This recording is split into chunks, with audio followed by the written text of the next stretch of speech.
get an up-close look at politics from the very top. To the White House we go, and standing by is our president, Joe Biden. Hello, sir. Oh, hey there, Malcolm, on the great voice of Land O'Lakes. God love you. Now, before you get me questioning with your answers there, I just want to congratulate you on the outstanding job your Des Moines Titans did, man.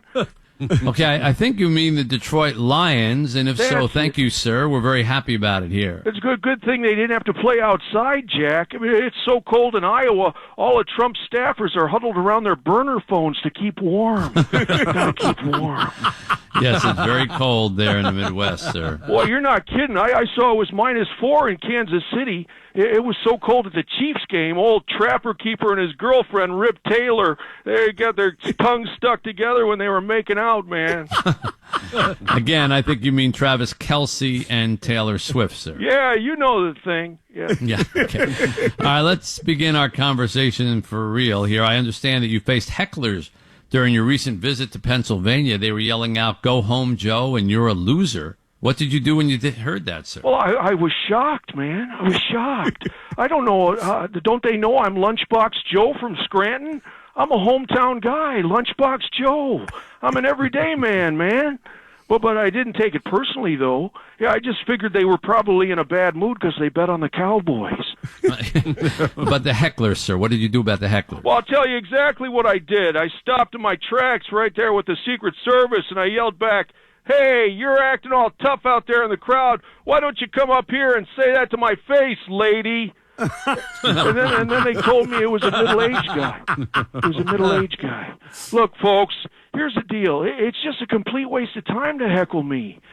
Don't heckle me. Even when I have my hearing aids, I never have them in, and then everybody just sounds like Charlie Brown's teacher. You remember? Womp, womp, womp, womp. All right, sir, moving on. First Lady Jill Biden was asked about your age and if you're up to the incredible task of another 4 years as president.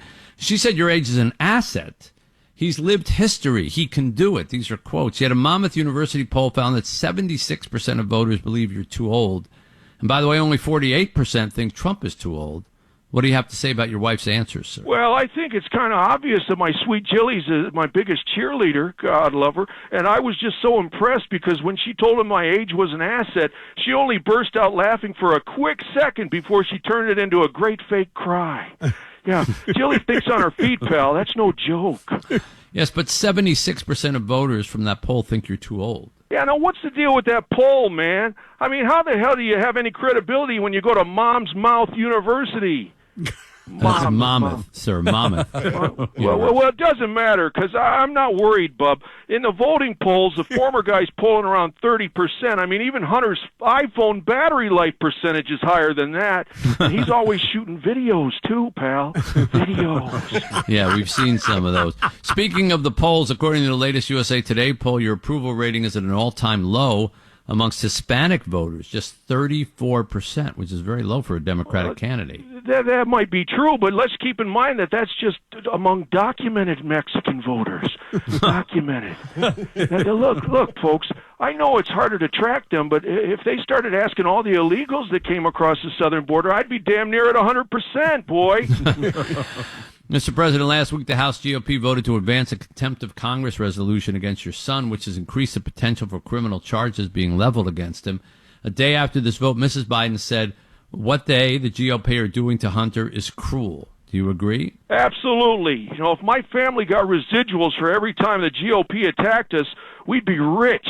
Richer than from business deals in Ukraine, by golly. That's no joke. Yeah.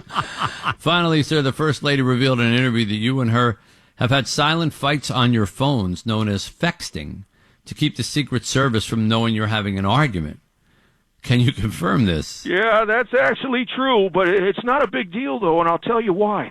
I just can never win those arguments there. It always goes the same way. Jilly gives me the bad mouth on the phone. I tell her, "Okay, you're right, sweetheart.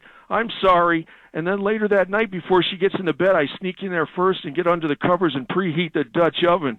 So who's the winner now, Stinky? Huh? Who's the winner now? Thanks for calling into the show, President Biden. Hey, next time, Mickey, ask me some more serious questions, like how climate change is a real threat to us all this election season, especially my ice cream cone in the summertime. President of the United States on Monday here on 760 WJR.